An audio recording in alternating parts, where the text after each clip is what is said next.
Data gugus tugas penanganan COVID-19 Daerah Istimewa Yogyakarta 11 Juli 2021 menunjukkan tingkat keterisian tempat tidur non-kritikal di 27 rumah sakit rujukan COVID-19 mencapai 98,18%.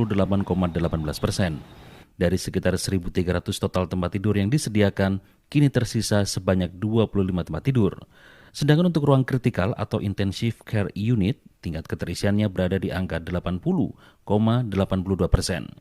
Dari total kamar sebanyak 146, telah terpakai 118 tempat tidur.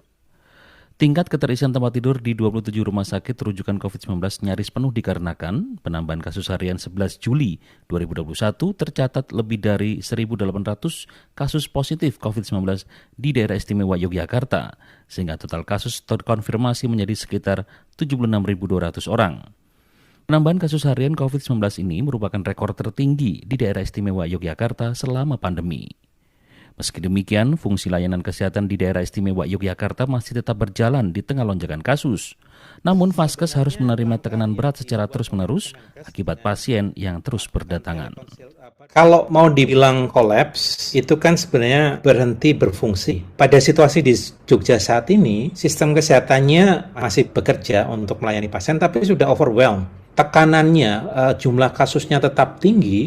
Kalau kemudian itu tidak dikurangi, maka sistem kesehatannya akan kolaps. Begitu sistem kesehatan kolaps, untuk bisa meresusitasi itu kan butuh waktu. Karena petugas kesehatan itu kan tidak bisa langsung diganti. Jadi petugas kesehatan kan tidak semudah mengganti orang untuk profesi yang sederhana misalnya. Karena mereka butuh training yang besar. Kapasitas produksi kan juga demikian. Tidak bisa secepatnya bisa dibuat dan seterusnya.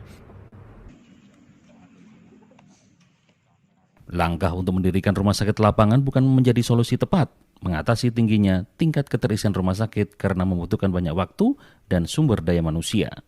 Untuk menekan lonjakan kasus, pemerintah Daerah Istimewa Yogyakarta perlu menurunkan mobilitas warga sekitar 70% di masa PPKM darurat, dan ini dilakukan hingga penularan di lingkup rumah tangga tertangani. Sedangkan waktu penurunan mobilitas tersebut adalah sesuai dengan masa infeksius virus COVID-19, yaitu selama 10 hari. Pembatasan mobilitas bisa diperpanjang hingga 2 kali masa infeksius untuk memastikan penularan benar-benar telah berhenti. Cahya Purwaningtyas dan Herdian Giri melaporkan.